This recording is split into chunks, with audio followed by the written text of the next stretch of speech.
پورا دین ہے جس کے اندر نماز بھی آتی ہے، روزہ بھی آتا ہے، معاملات بھی آتے ہیں، زکوٰۃ بھی آتا ہے، ہمسایوں کے حق بھی آتے ہیں، گلی کی صفائی بھی آتی ہے۔ تمہارے گھر سے اٹھنے والی شور کی آوازوں سے ہمسایہ تنگ ہے تو پھر بھی تم دین نہیں سمجھے۔ جنت کی جو تعریف کی گئی ہے، مولوی صاحب تو اکثر حوروں کا ذکر کرتے ہیں، لیکن جنت کی تعریف میں ایک جملہ قرآن نے یہ بیان کیا، لا یسمعون فیہا لغوا ولا تاثیما۔ جنت ایسا خوبصورت مقام ہوگا جہاں آپ کو ایسی آواز سننے کو نہیں ملے گی جو تم سننا نہیں چاہتے۔ یہ ہے جنت، جو تمہاری طبیعت پہ شاک ہو، تمہارے کانوں پہ بوجھ ہو، تمہاری سماعتوں کے اوپر گراں گزرے، تو جنت میں تمہیں وہ بھی سننے کے لیے نہیں ملے۔ تو میں اپنے مبلغین سے، خطباء سے کہتا ہوں کہ فل ساؤنڈ کیا ہوا ہو اور ایکو بھی اس کی فل کی ہوئی ہو اور چھوٹا سا کمرہ ہو اور آپ آگے منہ رکھ کے زور زور سے بول رہے ہیں اور لوگوں کے دل ڈول رہے ہیں اور آپ سمجھتے ہیں یہ تبلیغ کر رہے ہیں۔ یہ تبلیغ نہیں، یہ بدتمیزی کر رہے ہیں۔ اللہ نے قرآن میں بولنے کا بھی سلیقہ سکھایا ہے، کہا کہ تمہاری آواز بہت بلند نہیں ہونی چاہیے، بدترین آواز فرمایا گدھے کی آواز ہے، وہ چیختا ہے، چلاتا ہے۔ تو کبھی ضرورت کے تحت آپ بلند بولیں تو وہ امر آخر ہے۔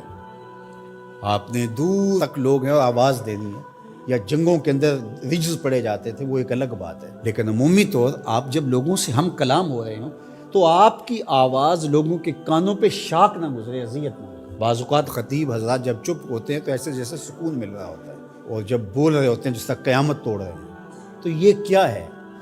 جنت کی یہ تعریف ہے، لا یسمعون فیہا لغو، اس میں لغو بات سننے کو نہیں ملے گی۔ تو یار پوری زندگی کو، پوری دنیا کو جنت نہیں بنا سکتے، مسجد کوئی بنا دو جو ہے ہی جنت کا ٹکڑا ہے، ریاض الجنہ اس کو کہا گیا ہے۔ تو دین ایک مکمل اور پورے پیکج کا نام ہے۔ تو ہم نے کسی نے ایک پہلو کو لے لیا، کسی نے دوسرے پہلو کو لے لیا، کسی نے لباس کو دین سمجھ لیا اور کسی نے جو ہے وہ کسی اور چیز کو، کوئی حقوق العباد پہ رک گیا اور اس نے حقوق اللہ کی نفی کر دی۔ یہ بات ذہن میں رکھیے، حقوق اللہ حقوق العباد سے فائق ہیں۔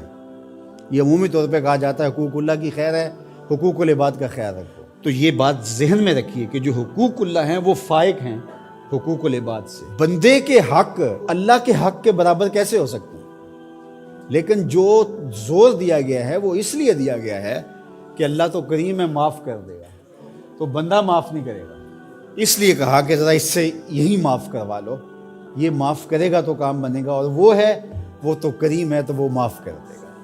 تو اس کا یہ مطلب نہیں نکلتا کہ اس کے حق کوئی کمزور ہے، اس کے حق بندے سے فائق ہیں، اوپر ہے۔ تو اس لیے یہ بات ذہن میں رکھیے کہ دین ایک مکمل، کامل، اکمل اور پورا پیکج ہے جس کے اندر سارے پہلو پائے جاتے ہیں، اور ہم ایک پہلو کو بعض اوقات لے لیتے ہیں اور ایک پہلو کو نظر انداز کر دیتے ہیں۔ اسی طرح دین کا کام کرنے والے بھی، ایک تنظیم ایک پہلو کو اجاگر کر رہی ہے، دوسرے کو چھوڑ رہی ہے، دوسری ایک کو اجاگر کر رہی ہے، دوسرے کو چھوڑ رہی ہے۔ تو ایسا نہیں ہے۔ ہاں، کسی بندے کی مہارت کسی ایک شعبے میں ہو تو ظاہر ہے وہ شعبے کے اندر کام کرے تو وہ ایک الگ بات ہے، لیکن وہ باقیوں کی نفی کر رہا ہے اور جو وہ کر رہا ہے اس کو کہتا ہے کہ اس کے علاوہ دین ہی نہیں ہے، تو وہ دین کو سمجھا ہی نہیں ہے۔ تو دین جو ہے وہ پورے نظام کا